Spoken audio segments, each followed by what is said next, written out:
Welcome to church.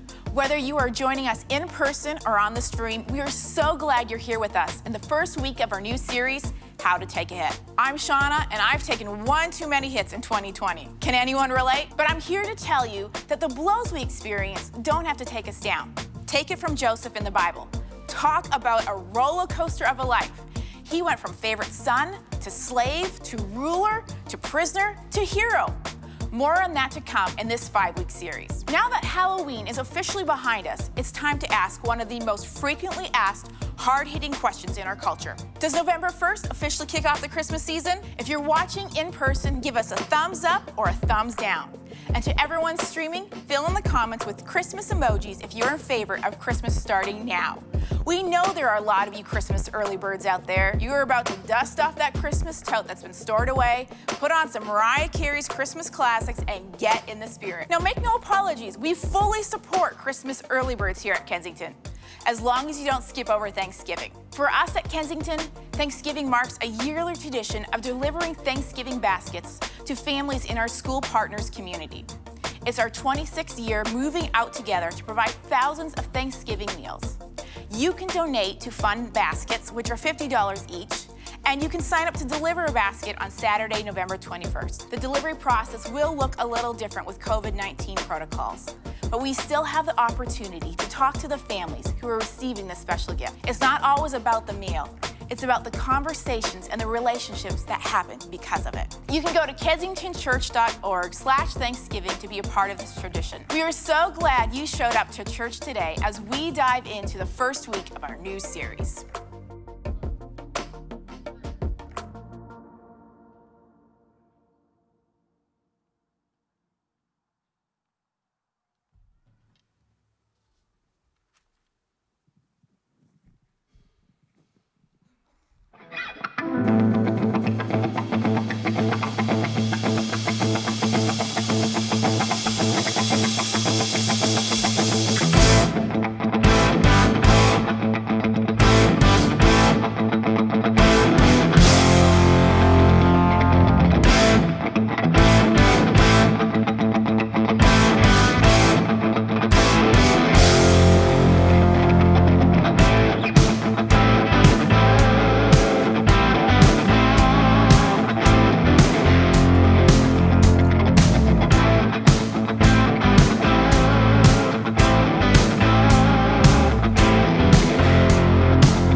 Welcome to Orion, where we like to start church off by laughing at other people's pain.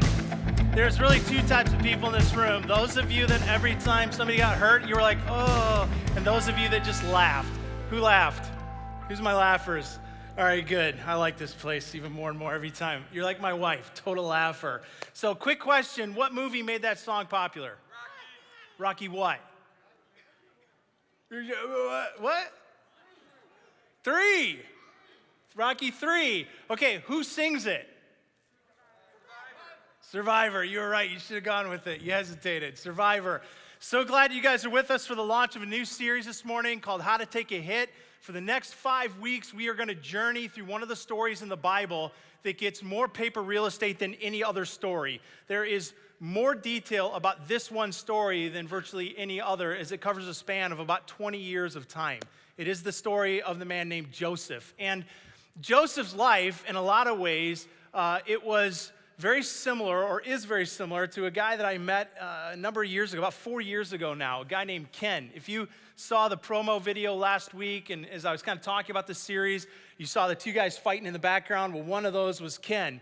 And on that day, we were able to sit down in the ring afterwards and talk a little bit about fighting, but also life, because in addition to being a professional fighter, Ken is also a follower of Jesus. And one of the incredible things about Ken's story, and we're going to see glimpses of this also in Joseph's story today, is that Ken has gone through a series of hits in his own life, that God has used those hits and has turned them into incredible opportunities that he is using Ken for right now in the lives of other people. So for the next couple of minutes, I want to introduce you on screen to my friend Ken and a little bit of his story of how God has led him through hits in life, in his faith, and how he's used them. So here's Ken.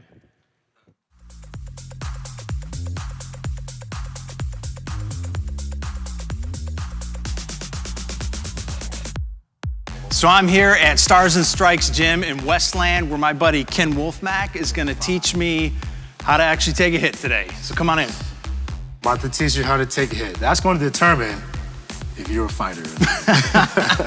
When you get in your stance, your elbows tight, hands up, right? You always want to protect your face. So that's all you have to do is keep everything tight, make sure you cover your face. That's how you're doing it. So after you throw the punch, you're gonna bring it right back to your face.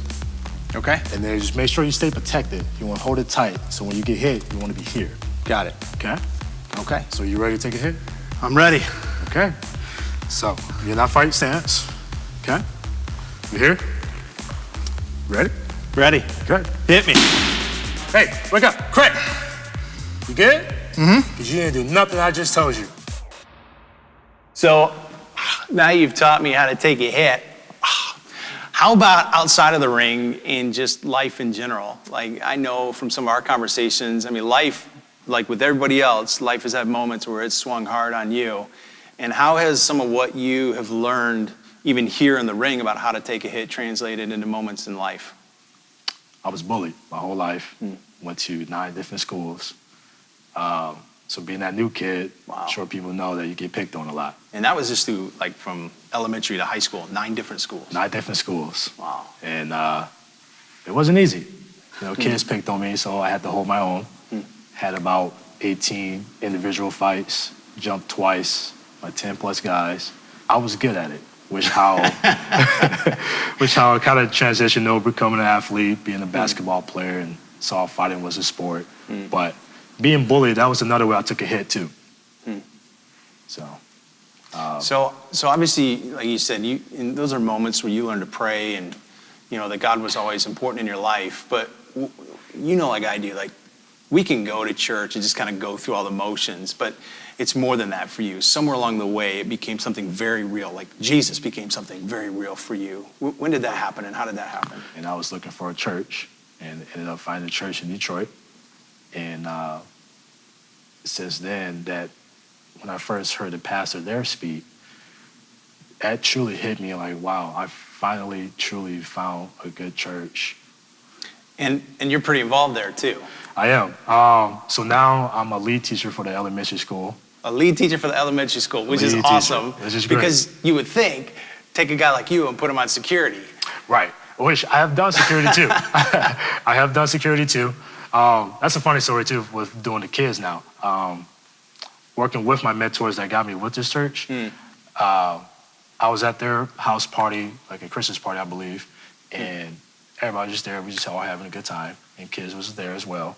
And I just went over and started playing with the kids. And the wife of the mentor saw me And literally, I turned around, she handed me the envelope, like, you need to sign this right now. She put you right in charge. She gave you a job right away. Literally, he's like, you need to sign this right now. Like, what is it? It told me that I would be a good fit for the kids ministry. And sure enough, I started it off, shouting at some other leaders there, and ended up being the lead teacher. So I'd love you just to walk us through for a minute what it actually is like to get hit, like in the ring. So forget outside the ring for a minute, inside the ring. What's it like to take a hit, be on the ground? Like, walk me through that whole experience. So taking a hit in the cage is one a lifetime experience. As soon as I've gotten hit, my mind just changed. Like, all right, well, I need to figure out a new game plan because I don't want to get hit like that again. But it's the mindset too of, can I take it? If I can't take a hit, I should not be in this ring. And by taking these hard hits, I realized that, okay, I can take it. Yes, it's painful. Even if I get down, knocked out on the ground, take it down, start working, say some jiu-jitsu, or I'm in a bad position, I'm always trying to stay calm and relax and know that there's a way to get out, to get back up, and keep fighting.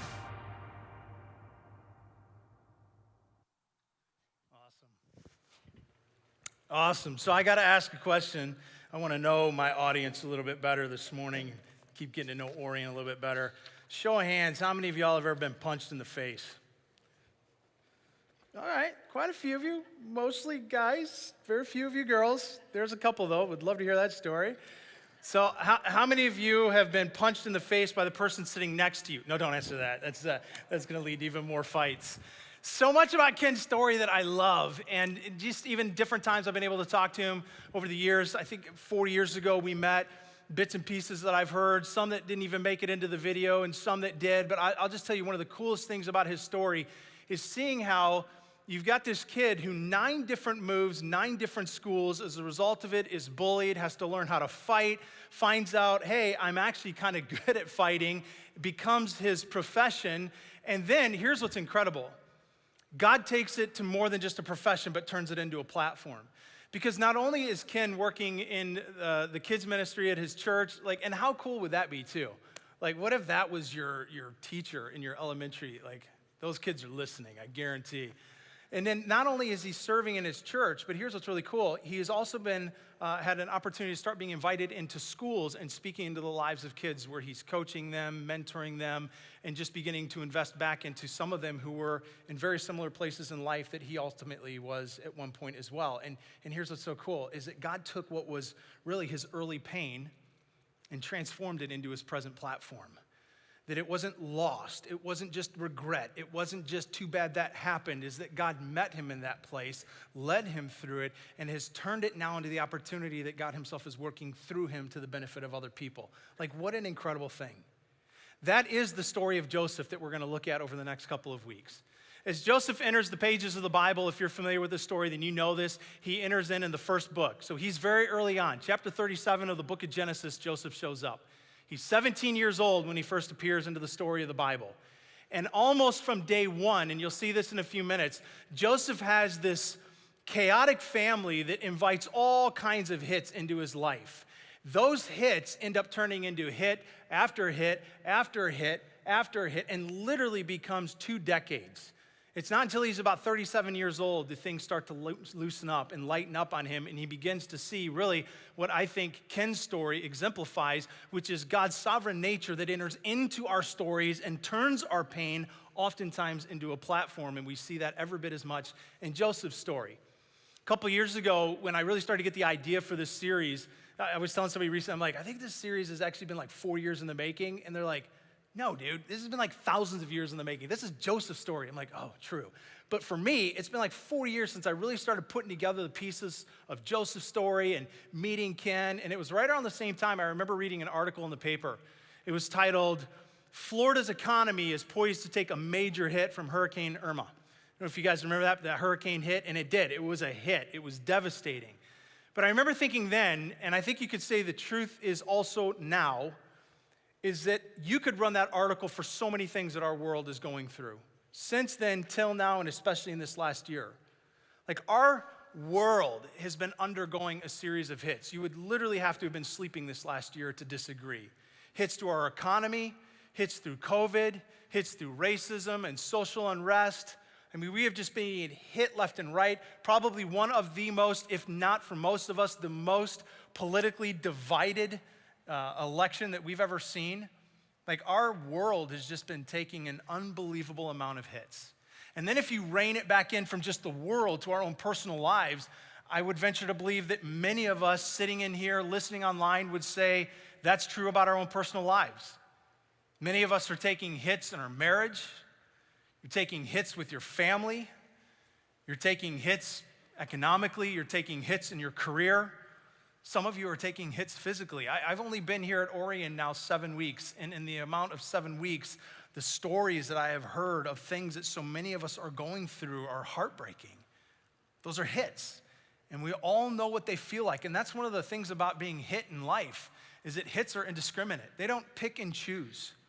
They hit us all, regardless of gender or color or background or status. They just come, and sometimes they're out of nowhere. Sometimes we see them coming, but the bottom line is we all go through them. And sometimes when we watch people go through hits, or maybe you would even identify this for yourself, sometimes they have the ability to just knock people out. Like, have you seen the person that gets hit by something that maybe even in your opinion you go, that wasn't even that bad, and yet it just levels them, and it's like they're done. But then there's other people that seem to go through thing after thing after thing, and they should have been leveled with the first punch, and instead, not only do they make it through, they somehow become transformed through it all. They don't just survive it, they thrive through it. That is Joseph's story. That is what happened to him after 20 years of relentless hits. He doesn't just make it through. Like, this series isn't just how to get by. This series is based off of a guy whose life did far more than just get by, but he literally thrived at the end of it, and God turned that pain into a platform. And what we'll see throughout the end of the series is that he literally used his life to the saving of thousands of other lives. One of the things that we see at about age 37, Joseph, this is recorded in chapter 50 of his story, finds himself literally face to face with some of the people that delivered some of the worst punch and blow to his face. And as he stares at them face to face, he says something to them that will be for us kind of a thread throughout this entire series that we're going to pull on, because it really is the foundation that I believe gave him the hope and the confidence and the ability that no matter what hit him, is that he was going to get through it. Here it is on your screen, chapter 50 of Genesis. As Joseph looks at some of the people that hit him the hardest, he says, "You intended harm to me, but God intended it for good to accomplish what is now being done, the saving of many lives." And by the time we're done with the series, we're going to fully understand exactly what he means when he says the saving of many lives. But this morning, as we started off, that is our foundation. Is what Joseph came to learn throughout the course of his life, that there was something to believe in that was even stronger than anything that ever hit him. And it is the sovereignty of God that takes even the worst of moments and transforms them into something good, not only to our benefit, but often to that of others as well. So before we dive in, I want to ask that God, who I believe not just authored this series, but this book that we get it from, is present with us this morning, would just speak to us and give us the ability to hear from him. So let me pray. Father in heaven, kneel before you, who I believe is the King of all things, the Lord of all creation. And all week long, I have been very wrapped up in the promise that you give us in the book of Hebrews, that you are bringing to us a kingdom that does not shake. Because right now, I feel like our world is in a shaky place. Some of it because of what will culminate into the election on Tuesday, and some of it for so many other things going on around us. And yet there is this promise that we have from you, that you are the Lord over all creation, and you rule the kingdom that does not shake. And so that I pray, Father, that we as followers of yours, we would be men and women who do not shake, who have a steadfast confidence within us, that no matter what is going on in our life, no matter what is going on in our world, even no matter what happens come this next Tuesday, that you are on your throne, you are good, you are sovereign, you are in control, you are the unshakable King of all things, whose kingdom does not shake either. And I pray this morning, as we read this story of a 17-year-old boy who learned how to walk with you, trust in you, who learned how to hand his life over to you at the most painful moments and believe that you were doing something even when he couldn't see it. I pray that we would learn from that. I pray, God, that you would meet us wherever we're at this morning, whether this morning we feel like we're in a season of being pummeled or we're in a good season and we feel like maybe for some of us life is peace right now. I pray that wherever we're at, that you would meet us in that place. Give us the ability in our heads, in our hearts to hear you and to receive from you what it is you have for us this morning. We pray this in Jesus' name. Amen. So before we go any further, one of the things I want to do, it's part of what it means for us to be a community of faith, to be a church. One of the things that we do together, that we believe together, is when we give together. We do it together because something we believe together is the mission that God gave us in this book to go into all the world with the message of Jesus, his hope, his life, his love, his death, his resurrection, and his coming return. And we are doing that. We are doing it locally. We are doing it globally. And in many ways, because of the pandemic, we are doubling down some of our efforts in some of the places that are hardest hit and hurting. And all of that happens because of you. You that are in this room, you that are watching online, your generosity, your support. That's why these moments, I say this all the time, and I'll never stop saying it, is not about money, it's about mission. It's not about giving, it is about purpose. So I never want to miss the opportunity to say thank you for all that you do to give, whether it's your first time or whether you've been doing it faithfully for a long time. If you are joining us physically again for one of the first times, then this is a little new because we're not passing anything. Some of you are like, where's the thing? Doesn't usually get passed around. There's obvious reasons we're not passing it right now. But you can still give online, whether on our app or texting in or even going to the website. And for those of you that like to drop something in a bucket, we have those in the back before you leave today by the doors. You can do that as well. So again, thank you so much. This really is a moment for us that is about mission, and you're making it happen. So we appreciate you for that. So when I met Ken a couple years ago, I remember asking him at one point, after seeing some stuff online and watching him fight a little bit, like, this guy, he punches like a freight train. Like, I remember watching him hit, and I'm like, man, those guys swing hard. And so I remember asking the first time I met him, I'm like, all right, so what's the best way to survive a hit? And I'll never forget his answer. It's priceless. He looks at me, he's like, don't get hit. I was like, oh, that's brilliant. Now, here's the thing, though. As a fighter, there are rare times where either because of skill or luck or maybe some combination of the two, you can step into the ring and the bell goes off, you swing, you connect, they go down, done, and you never took a hit. I don't think life delivers us that luxury, though.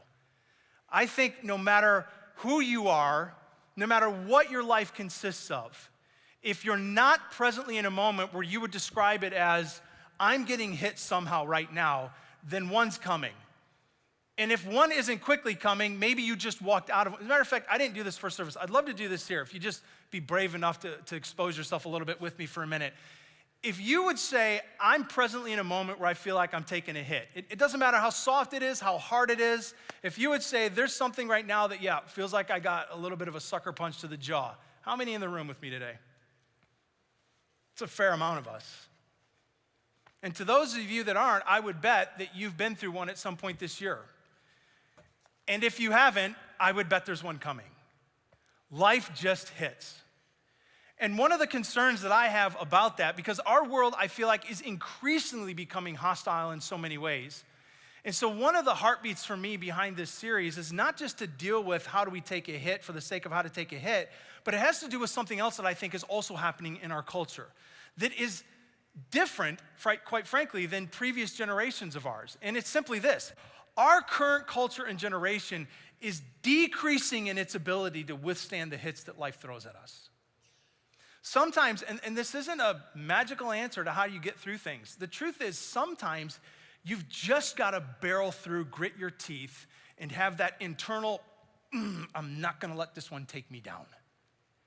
And yet that's one of the very things that I see being stripped away from our culture, is that we as a culture are becoming more and more susceptible to being knocked out by the hits that life throws at us. It's like we are losing our internal strength. We are losing that sense of grit that just gives us at times that extra measure of ability to press through when life presses against. And a lot of people that study culture and study the kind of evolution and evolvement of culture and cultural trends will tell you, and this is no surprise you would say the same probably, that one of the best ways to kind of understand and predict where a culture is moving, how it is shifting and changing, is to look at some of the younger generations among us. Like, what are the trends of the younger generations? What is the ethos, the attitude, the display of them? Because the younger generations, as they develop, they are creating the trends and the patterns, not just for the future, but oftentimes it influence all of us in the present. So 4 years ago, Time Magazine wrote an article that was a bit of a cultural analysis on some of the younger generations. And I think, in all honesty, even though it's 4 years old, this might be more of a cultural analysis now than it's ever been. They write this article, here's a picture of it on the screen if you want to look it up later, Teen Depression and Anxiety, Why the Kids Are Not All Right. What I found very interesting about this article is it's not merely a reflection of what's going on in some of our younger generations, but how that is a predictor of what's happening larger in our culture right now. So here's some of what they point out. It's a large article, very long, but there's a couple of things that they do mention in here that I want to highlight. They start off by saying this: adolescents today have a reputation for being far more fragile, less resilient, and more overwhelmed than their parents were when they were growing up. Sometimes they're called spoiled or coddled or helicoptered. But a closer look paints a far more heartbreaking portrait of why young people are suffering. Anxiety and depression in high school students has been on the rise since 2012.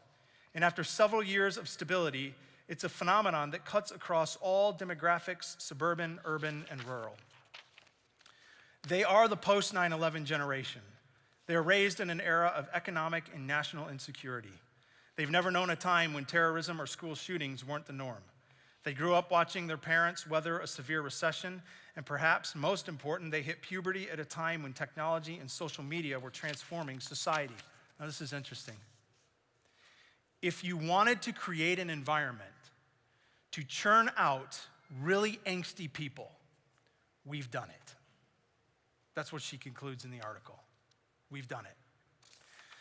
Throughout the rest of the pages of this article, author goes on to express a lot of different ways that there is this obvious reality that younger generations are having an increasingly difficult time withstanding the hits of life. For example, she talks about the fact that as a result of 4 years ago and the election and the way that so many of our college students particularly found the pain of that at a personal level, even at Ivy League schools, we were canceling exams, bringing in therapy dogs, people were dropping out of school. She mentions the high rate of depression and anxiety meds that are particularly among this generation of people that is unlike a lot of previous generations of that age. Even the fact that 15 to 34-year-olds, the number 2 cause of death is suicide. Number 2. Which means there's an entire generation of people that are struggling so much to withstand what life is throwing at them that they're taking their own lives as a result and tapping out. One of the more fascinating things, and I think the thing that really needs us to lean into this morning, is that deeper into the article, as you read, one of the things she points out is that this is not just an issue with younger generations, but that we're beginning to see more and more prevalent that parents are mimicking the behaviors of their teens when it comes to their inability to withstand the difficulty of life. And you begin to realize, and I don't think it takes much more than just a cursory look around our world right now, maybe even some of our own lives, that we begin to see that this is the reality. That we are having a harder and harder time in our culture withstanding what life throws at us. And it's literally becoming lethal. It affects us relationally. It's killing some of our relationships. It's killing some of us socially, emotionally, mentally, some of us physically, and some of us spiritually.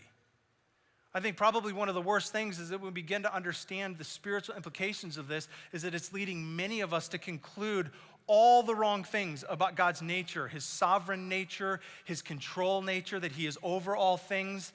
It's leading many of us to conclude all the wrong things about what it means that he is good and that he has plans even in the worst of situations. And so the question is, all right, then how did a 17-year-old boy do different thousands of years ago, undergoing all that he did? And maybe you're familiar with Joseph's story, but maybe you're not. And throughout the course of the series, we're going to look at a couple of very key moments of his life where you're going to see some of the hits that he took. But they were horrible. And some of those hits came from family and places that should have been the safest people in his life, ended up becoming some of the most vile and hurtful. Some of those hits came in legal accusations that were unfounded, but put him in prison. Some of them came from friends that he should have trusted and betrayed him. I mean, he took some of the most vile and potentially take you out of the game hits that somebody can take. I have a 17-year-old. It makes me lean in all the more going, all right, how did a 17-year-old kid overcome all of that? He didn't just survive it, he literally thrived through it. So what I want to do for a few minutes with you is I want to look at the start of his story, because for the rest of the weeks, we're going to look at several things that Joseph did. Today is going to be different. Today we're going to look at something that frankly he should have done, that if he would have done, I think would have changed his entire story and would have alleviated nearly all, if not all, of the hits that we'll read about throughout the series that he took. So if you have a Bible, Genesis chapter 37 is where we're going to go. If you don't have one of these, we do put them up on screen so you can follow along. If you're online or if you're here, I would just keep reminding you though, if you have one, bring it with you. There's nothing like the paper being able to be turned, holding it in your hand, finding the passage. One of the best things that I have done throughout the course of my life is be committed to this even when I don't understand it, and staying in it and letting God begin to work it out. And one of the best ways I've done that is getting it in my hands. Just keep encouraging you to do that. So Genesis chapter 37, this is what we read. Jacob lived in a land where his father had stayed, the land of Canaan. Jacob is Joseph's father. And this is the account of Jacob's family line. Joseph, a young man of 17, was tending the flocks with his brothers, the sons of Bilhah and the sons of Zilpah, his father's wives. Watch this. And he brought to their father a bad report about them. What do we call that? Tattletale. Right. Yeah, or where I grew up, we called it a snitch. And we used to say snitches get, somebody said a punch in the face. Probably get that too. Snitches get stitches. Yeah, this is Joseph. Like, this is fascinating because we're only right into the story. We're a few verses in, and we already see that there's an unhealthy dynamic that is not going to lead to a good outcome. Joseph is the youngest of his brothers up to this point. There is another one who's born later on, younger than him, but right now he's got older brothers. He's the tattletale of the older brothers. I have 7 in my family. I'm the oldest. I absolutely know what it's like with 2 younger brothers to have a tattletale younger brother. This is Joseph. And not only is Joseph a tattletale doing himself no good with his brothers, he's got a dad that isn't helping out the family dynamic at all. This is what we read next. Verse 3, now Israel loved Joseph more than any of his other sons. Okay, way to go, Dad. Because he had been born to him in his old age, and he made him an ornate robe. When his brothers saw that his father loved him more than any of them, they hated him, and they could not speak a kind word to him. Now, a lot of times we have understood that his coat was a coat of many what? We actually don't know that for sure. Maybe it was. What we do know is it was ornate. And we know from the Greek language, the Hebrew language rather, that describes this, we know that it means it was a coat that went to his, why do I keep forgetting this word? Wrist. Man, I'm a pastor, not a doctor. Went to his wrist and his ankles. And so we know that this is a coat of prestige. It's a coat of position. It's a coat of I love him more than I love you. This is not a coat you wear out into the field to work as a shepherd like his brothers do. It's a coat of privilege that gives you the opportunity not to go do the hard labor. Your brothers do the hard labor. So regardless of whatever color it was, we do know that based on the coat, the way it's described, the language it's used, this was a coat that was more than a coat. This was a coat that said, he is special and more special than you are. And here's what's interesting. Joseph could have downplayed things at this point. Like, this is a moment where you've got this developing dynamic in the family with a dad that spoils the youngest son. The youngest son is a bit of a brat and a tattletale. But he could start to withdraw at this point. Like, he could kind of downplay things. He could go to his brothers and be like, hey, listen. I don't know what Dad's thinking with this coat thing. It's kind of weird. It's setting us at odds. Listen, I'll wear it on Sunday. You can have it on Friday, you can have it on Wednesday, you can have it on, like, he could have downplayed the whole moment, but instead of downplaying it, he doubles down. So this is what he does next, verse 5. So Joseph had a dream, and when he told it to his brothers, they hated him all the more. I don't know how you keep hating, but these guys are hating upon hating upon hating. Verse 6, he said to them, here's my dream, listen. You were binding sheaves of grain out in the field when suddenly my sheaf rose and stood upright, while your sheaves gathered around mine and bowed down to it. His brothers said to him, Do you intend to reign over us? Will you actually rule us? And they hated him all the more because his dream and what he has said. So this should have been a moment where he goes, that didn't go how I thought. I thought they'd all be like, wow, that's a really cool dream. And again, instead of being, a little bit sharp and going, that was a bad idea, I probably shouldn't have done that, he steps right back into the same situation because he has another dream. And this is what it says. Then he had another dream, and he told this to his brothers. Listen, he said, I had another dream. And this time the sun and the moon and the 11 stars were bowing down to me. Verse 10, when his father as well heard this and his brothers, his father rebuked him and said, what is this dream you had? Will your mother and I and your brothers actually come and bow down to the ground before you? His brothers were jealous of him, but his father kept this matter in mind. And so you have this dynamic in the family of this clearly brewing chaos. Like, this is a pretty unhealthy family. Dad spoils the youngest son. The youngest son is a bit of a snob, privileged. He's a tattletale on his brothers. The brothers are increasingly hating him. Like, it doesn't take a genius or a psychologist to realize that there's literally a ring getting set up right now. And there's clearly a fight that's brewing and it's on its way. Like, this would be a family that would have a reality TV show if they were around today. But this was their dynamic and this was their story. And nobody's backing down from the chaos that leads to who they are as a family. And so what happens is there at one point, Joseph's father comes to him. The brothers are all out working in the field, family business. They're doing their thing. Dad comes to him and says, hey, Joseph, I need you to go check on your brothers. But Dad never sends him to go check because he wants him to help. He sends him to go check to bring back the report, much like he did early on. So Joseph goes out, he goes to find his brothers, he eventually finds them, but they're well aware at this point in relationship with Joseph, when he comes walking onto the scene, he's not here to help, he's got his fancy little coat on, so he's here to tattle and go back and tell Dad. So this is it, like everything has boiled up to a head at this point in the story, and they snap. And this is what we read happens next. You start over in verse 18. But they saw him from a distance, and before he reached him, they plotted to kill him. Okay, well, it's going to get real now. Which, by the way, all of us have probably got some form of family chaos. If you have a family, there's a little bit of family chaos probably for most of us. There might even be some of you, you're like, I don't even want to go to Thanksgiving. I get it. But if your siblings have never tried to murder you, it can get better. Just take some hope. So this is a bad moment. The brothers are like, we're done. What are we going to do? Let's just kill him and be done with the whole thing. Verse 19, here comes that dreamer, they said to each other. So come. Let's kill him, throw him in one of these cisterns, and say that a ferocious animal devoured him. Then let's see what comes of his dreams. Verse 21, when Reuben heard this, he tried to rescue him from their hands. Let's not take his life, he said. Don't shed any blood, but throw him into the cistern here in the wilderness. Let's not lay a hand on him. Reuben said this to rescue him from them and take him back to his father. So there's at least one brother that's trying to help. Maybe he doesn't like Joseph, but he's like, listen, he is our brother.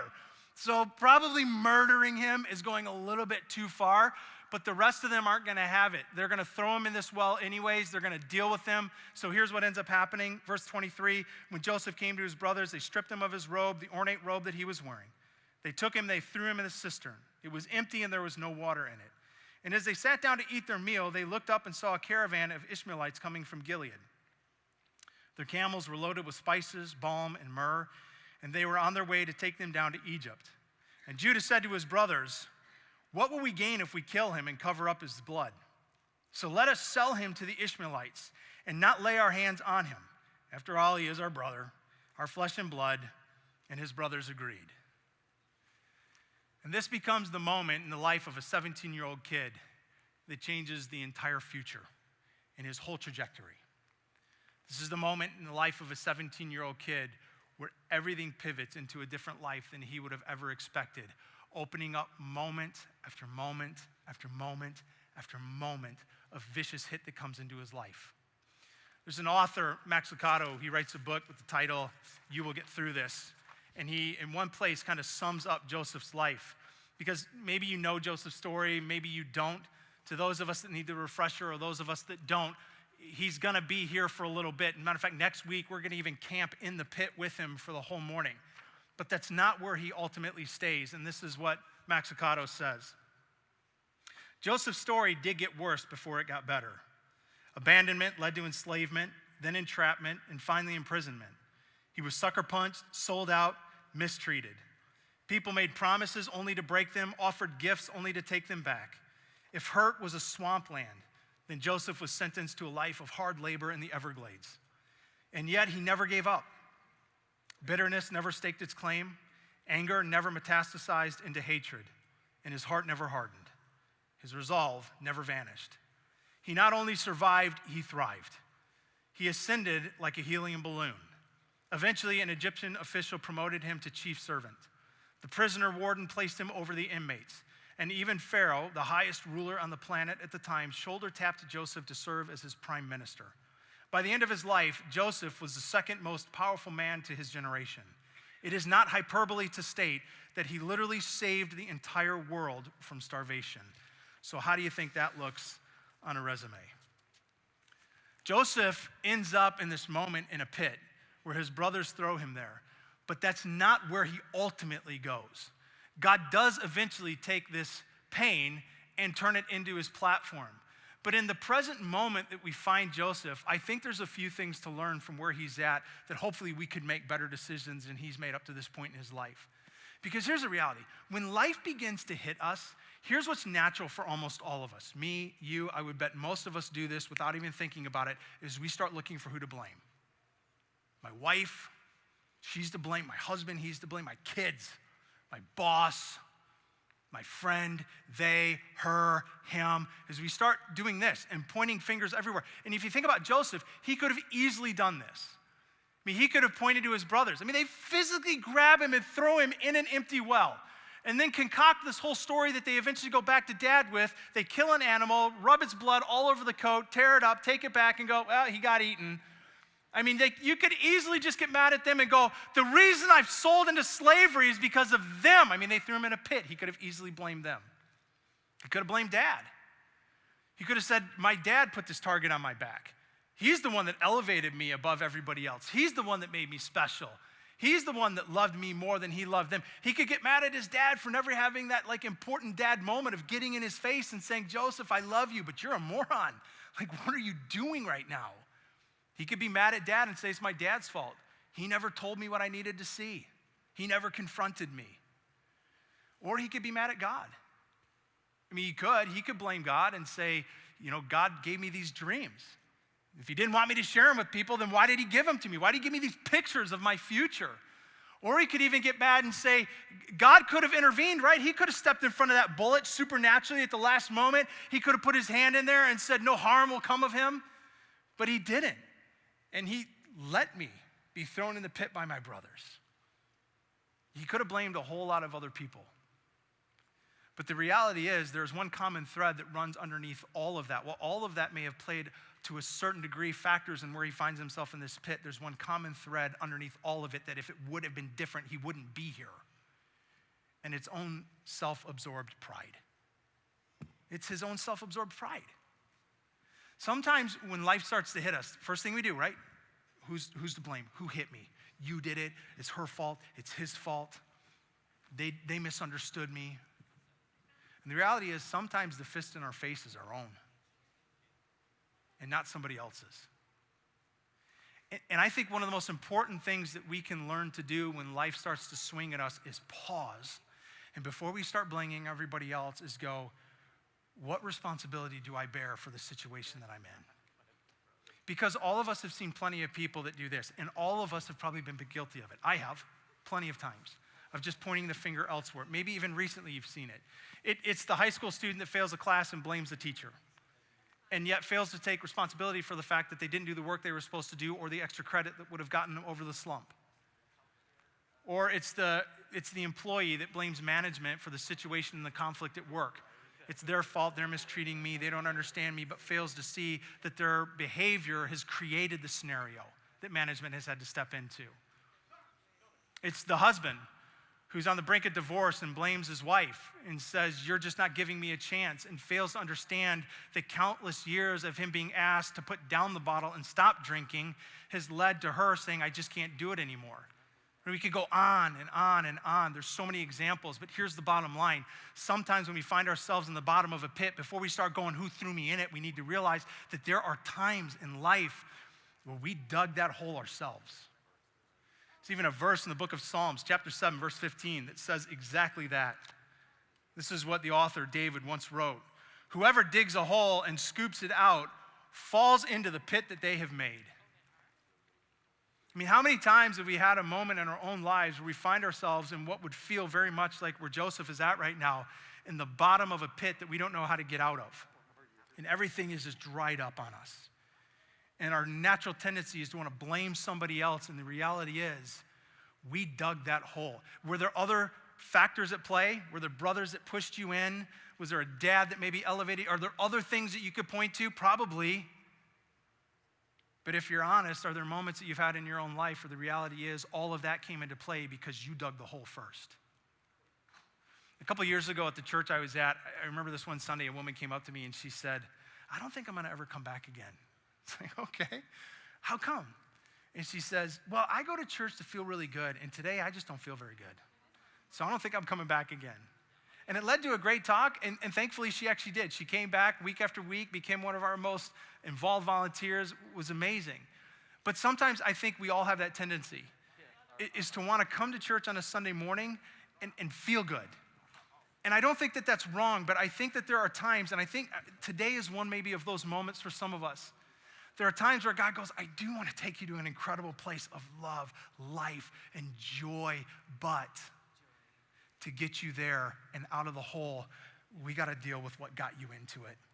And your finger pointing isn't going to, unless you turn it in the right direction, because you dug the hole yourself.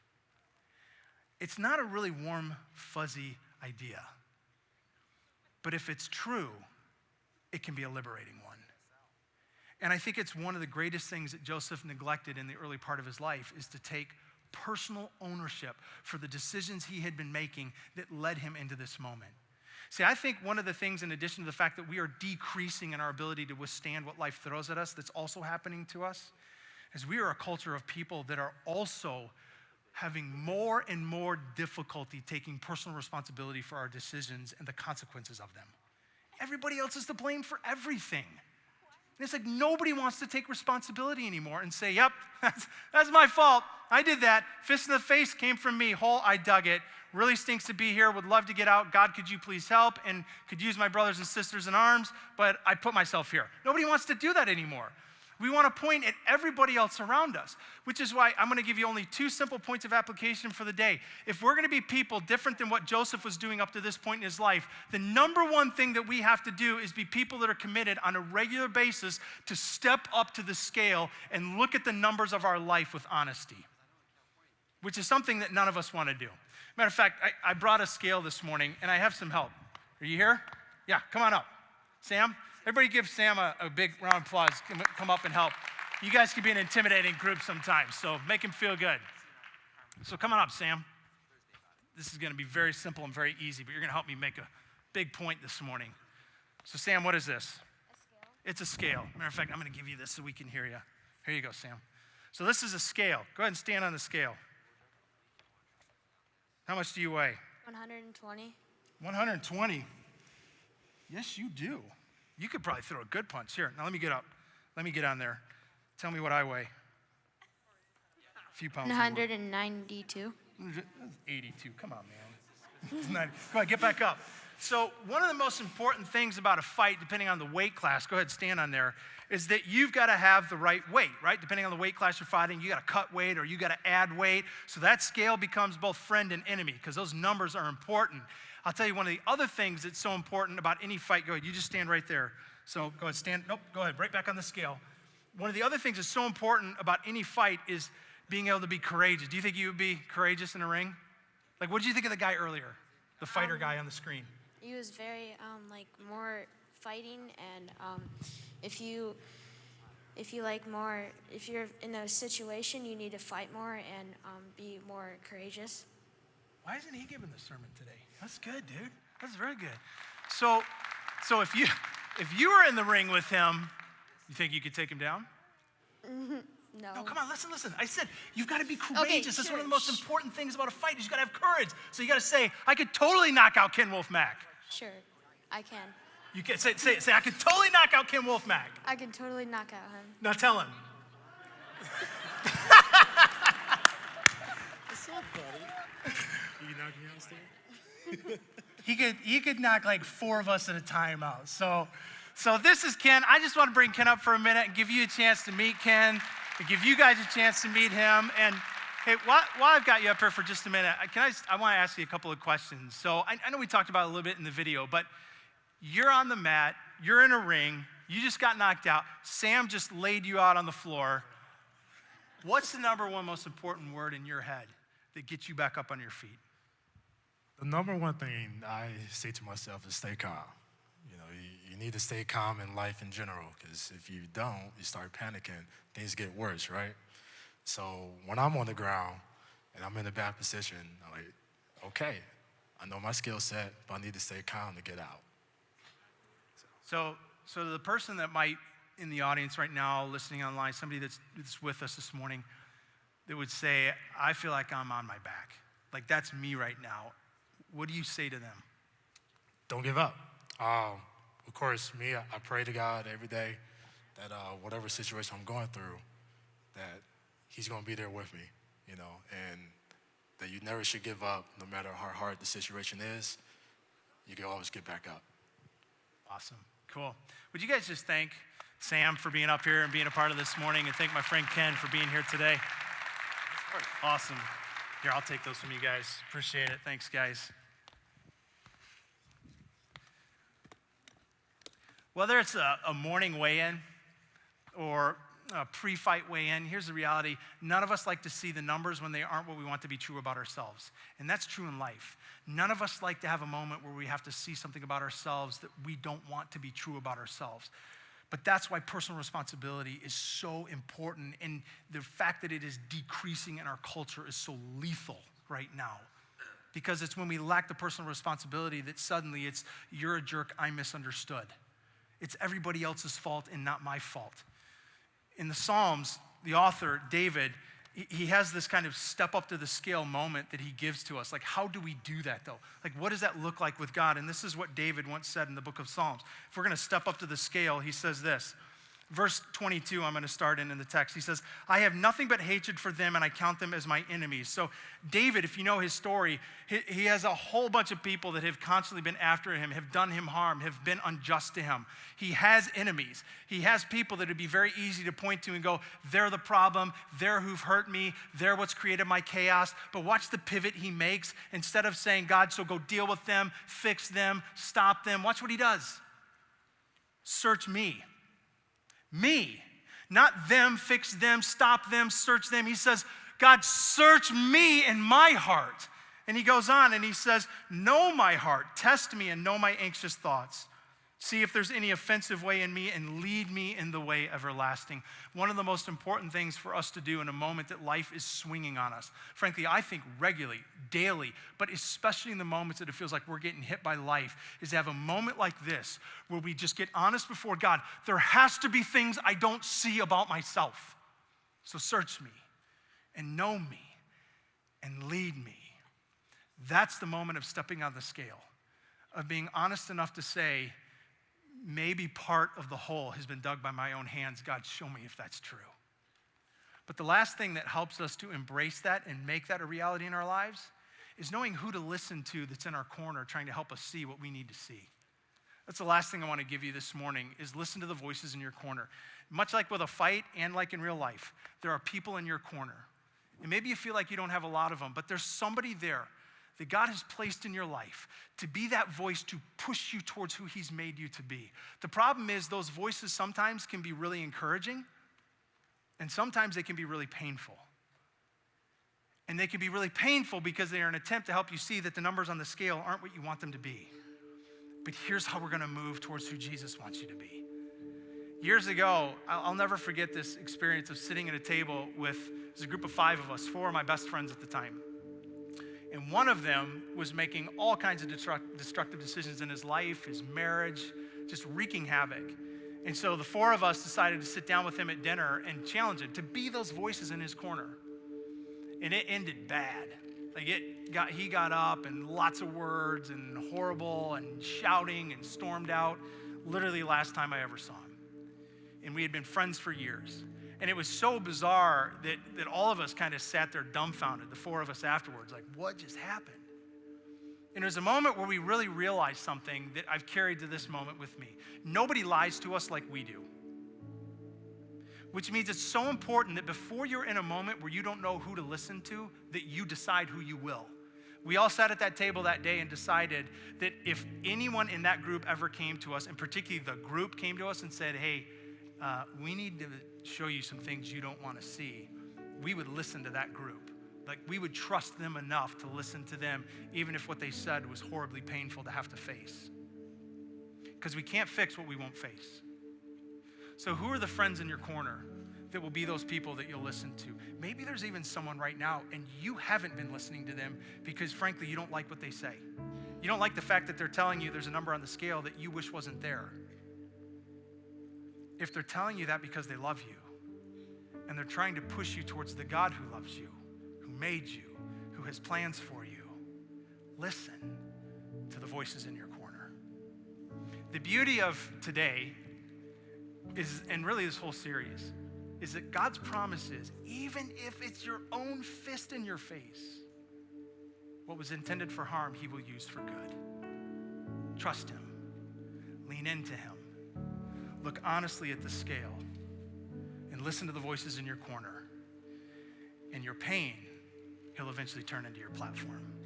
Father, I pray that you would speak deeply into our hearts in the days to come about the truths that are yours. I pray that we would have the courage to see what maybe even right now we would rather ignore. And I pray that we would have ears to hear from what Scripture says are the friends who stick closer than a brother, who even wound us at times, but because they love us. Give us confidence, God, that all things thrown at us to hurt us, you in your sovereignty can transform to use to the good of not only our lives, but those around us as well. In Jesus' name, amen.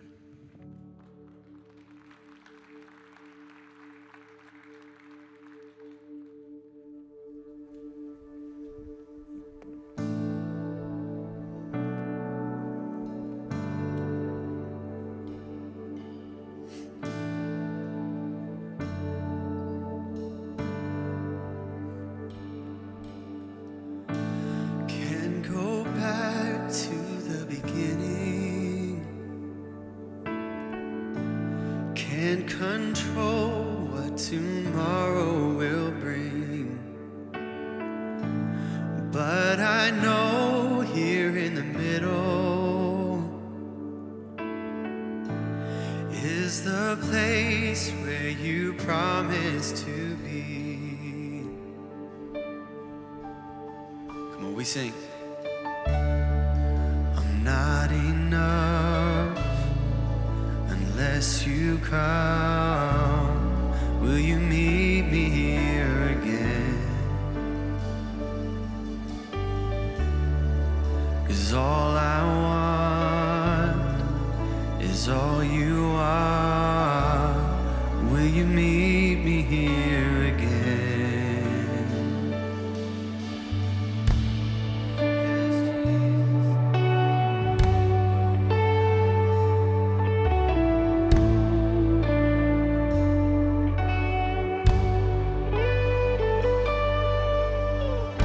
And as I walk now through the valley, let your love rise above every fear. Like the sun shaping the shadow, in my weakness your glory appears.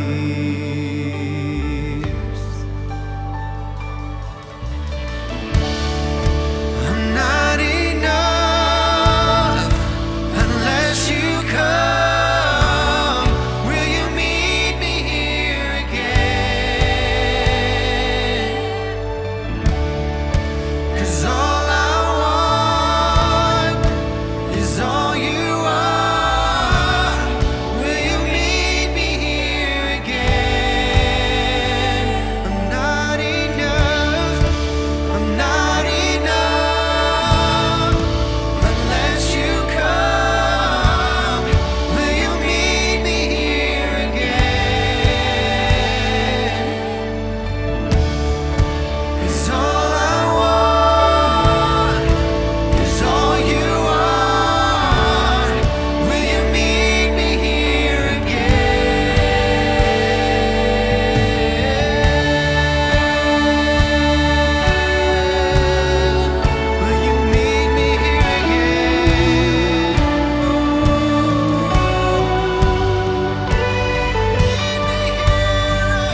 'cause all you are, will you meet me here again? Come on, you sing.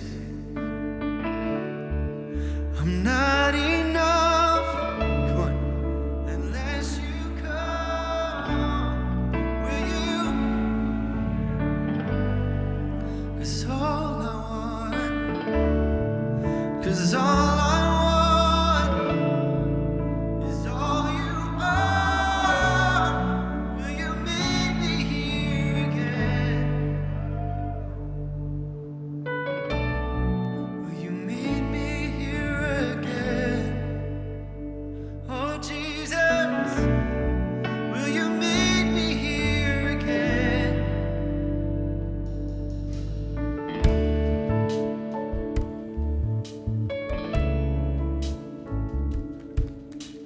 Yeah, such a perfect way to end. One of the things I'm excited about with next week is we're actually going to spend the entire morning in the pit with Joseph. It's one of the briefest parts of his story. He's in the pit and then he's out of the pit, and you can quickly move on to other aspects of his story. But I just think there have been too many moments in my life where, while I believe that God can turn pain into platform, there have been too many moments where I don't know what to do when I'm actually in the pit. Like, okay, but I don't feel like there's platform right now. I just feel like dry well and I'm at the bottom of it. What do I believe about you? What do I do? What do I think? And so we're actually gonna camp for the day with him in that pit and explore, what do we do when we're in a dry season? What do we do when there's no platform yet? It's just pain. What do we conclude about God? What do we conclude about others? And what do we do while we're sitting there? So it's gonna be awesome. I also wanna let you know this next week, Wednesday is midweek for us, 7 o'clock here in the building. So make sure to join us or online with us. I think it's gonna be an incredible midweek. It will be my first one with you, so I'm super excited about that. Hopefully you'll come back for that. Also, this morning, as you're on your way out, we have a prayer team here. They're in the back. You can kind of see the door open and the light coming out from back there.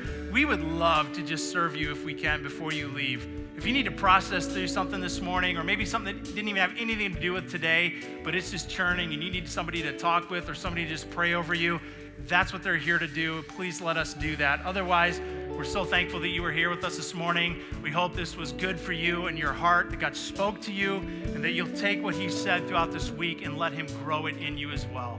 So you are loved. Have a great Sunday. We'll see you next week.